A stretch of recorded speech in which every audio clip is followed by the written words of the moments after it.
Hey guys, Magnus Robert here, bringing you another video on a dead Walking Dead character. Today we are still on my season 1 to 10 thingy, and we're going to be looking at Christopher and his father, two random survivors on the road seen in season 4. Christopher is of course male. He is played by Cameron Dean Stewart. He is early 20s and first appeared in Inmates. Christopher's father is of course male. He is played by Michael Harding. He is late 40s to early 50s and first appeared in Inmates.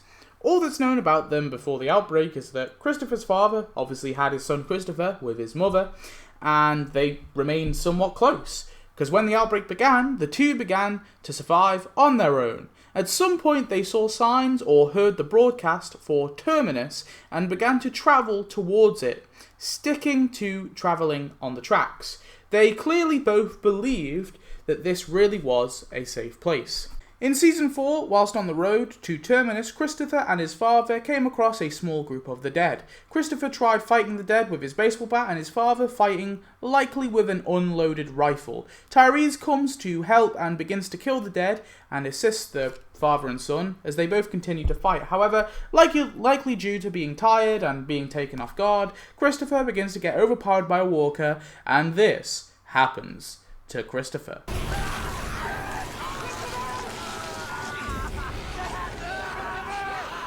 Devoured by walkers. Tyrese does come to help stop the walkers, but sadly it was too late. His father sees Christopher dying, and likely due to this shock, a walker is able to get behind him and bite him on the neck. Christopher's father fights it off, and luckily Tyrese is able to take care of it.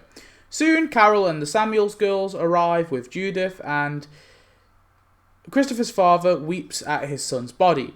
He explains to Carol to stay on the tracks, as there is a place that's safe at the end of them, a place to take the children. He tells them to trust him and follow the tracks, and the group leave Christopher's father to mourn the loss. Presumably, Christopher's father put his son down before he could reanimate, and eventually Christopher's father reanimated himself, and he began to roam the woods as a walker. He comes across Daryl and Beth and is able to take the latter by surprise. Daryl pulls him off Beth and onto the ground, and so Daryl can hold him up for Beth to kill. Beth puts down Christopher's father with a knife to the head. Their bodies are both likely left outside to rot. R.I.P. Christopher and his father.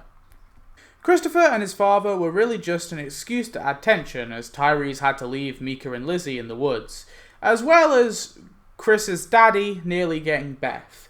I like how it's out of order too. We see Christopher's father as a zombie in the episode before we actually see him alive. It's kind of neat. Christopher's father also makes the case that Terminus is safe, so it serves as a misdirect for the audience. He and Christopher were probably going to have been eaten anyway, just not by zombies, so, I mean, they were screwed no matter what. Let me know your thoughts on this father and son, and I'll see you in the next one where we'll be doing season 5. Goodbye.